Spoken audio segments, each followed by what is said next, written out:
ngasi phongkiba sifong amasum thokkiba thodok wathoksingi maruoiba pausing khongacharaga mayamda share tawjage ahanbada vaccine kaplubadagi sikiba kunga mapan sukre Norway da COVID-19 virus ki mayokta ngakthoknambagi damak vaccine kaplubadagi sikiba miyoi masing kunga mapan sukibaga loinana Pfizer gi vaccine adu al oirbasing amadi masagi anaba leiba miyoi singda kapa matamda safe oiribara haiba wahang amalaki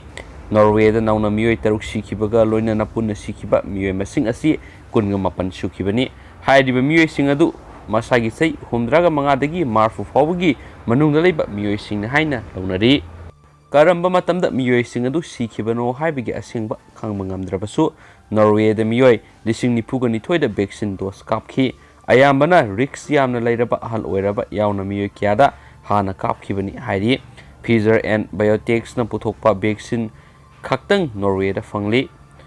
Norwegian Medicine Agency na misi sing adu vaccine na mari lainai hai khen su pawshin su makhatari makha tharak poina to pa paw amana nupi ama yauna lalhoba ani fare Kaksing District Police Commando na tuan ba mafam ani dagi nupi ama yauna lalhoba ani fare Kaksing lamkhai oil pam mamang dagi ngasi ayuk pung 13:30 mangarom tabada PLA gi active cadre ama fare farba mi adudi Kaksing Wairi Saba Laikai Bamol Paring Nigi Akasar Ma Elias Make Say Taraga Mapan Apopala Hidraba Rajesorni Nakal Amaromda Commando Team Amana ngasi numit yung matung pung Mariga Minit Taraga Mangarom Tabra Sugunu Bazar Tibuhumbagi Tabak sa Tabada KCP gi Nupi Keder Ama Fare Farba Keder Adudi Kaibidigi Angom Bala Elias Melody Say Kuntram Mapuroiba Nanauni Farba Miwe Singadu makha taba thabak lokhonabagi damak mari leinaba police station singda sinakre haina su paw sina makha tana phongdorakli contract basis ta lokhibe health workers singi service extension tabiu khogen covid center ahum yunako lamboi khonang khong amasum RD wing da duty tawriba lengakna matam kharagi ona contract basis ta thabak lokhiba health workers singi matam extension tawbona tragana regular tahanbiu haina center ahum asigi apunba loop ki president Sagrapam Kogen ngasi Major Kulda leba Manipur Press kapta pangthokiba pawgi mifamda amada phangdokre makna makhatana hai matam kuina COVID-19 gi oina duty tawriba tha ahum gi contract basis ta thabak lokibabu tha tarukta amu extension tawrakpa asi atuki mati nungai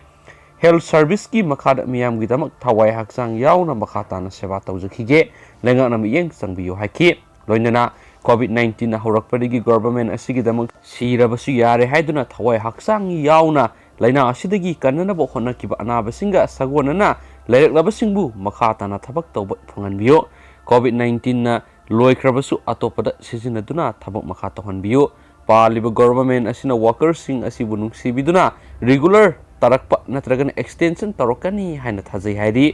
Amaromda government ki thabak masa ama tawjare haina lekai mamang na satlamba du government na loktok pidrabadi ikai furup khumlagane alternative amada sizinabiduna makata na hingnanaba lambi pibiu haina mari lenaba health amasum family welfare loinana Manipur gi minister gi puning singsilakni haina spawsna makatari makatarak poina yamna ngakningai oiba pawni myam Michael Jackson gi matau tamduna traffic control tawkiba Ranjit celebrity oire Madhya Pradesh ki Indore Ranjit Singha koba traffic constable amana sanairaba sachakpa Michael Jackson gi munwa matau tamduna traffic control tawnanaba sei taraga turup supna honarakhi miyo adu social media da khwaidagi maming chatpa misa ama oirakre mana lambi da traffic control tawnanaba Michael Jackson gi matau tamduna makhut masa haibigi mawong aduna miyam gi pukning singsinba ngambago loinana Miyoi sak kayana maki manakta sangsilaktuna selfie launana buhonaki ngasidi mak lamdam aduda celebrity ama oire constable Ranjit na phongdokibada mahakna akhanaba mawongda makhut masa haiduna traffic control tawna buhonna rakiba sahi taraga rom sure mahakna mathau tawringeda message ama phangki message aduna khangalakibada accident miyoi ama sire makna mafam adura sangsinba matamnadi laikhidraba miyoi adu Mahaki marup ama oiramki nungai taba fawbuga loinana lambi mayai thabak tawki maana ahan boina utkiba mawong aduna lambi aduna lagliba gari sing lepki jagoi sab amagumna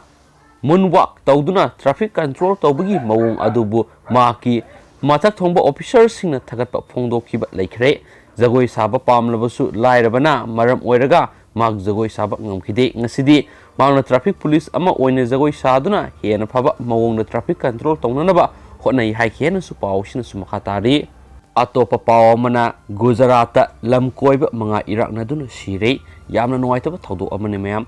Gujarat ki Navasari district ki manungsana leiba part amada hi ama mathak makha onduna lakshin bada lamkoiba lakpa angang ahum yauna miyoi manga sire police ki paw matung ina hi aduda mi ka hena tongsin bana maram oiraga khudong thiba thawdo adu thokibani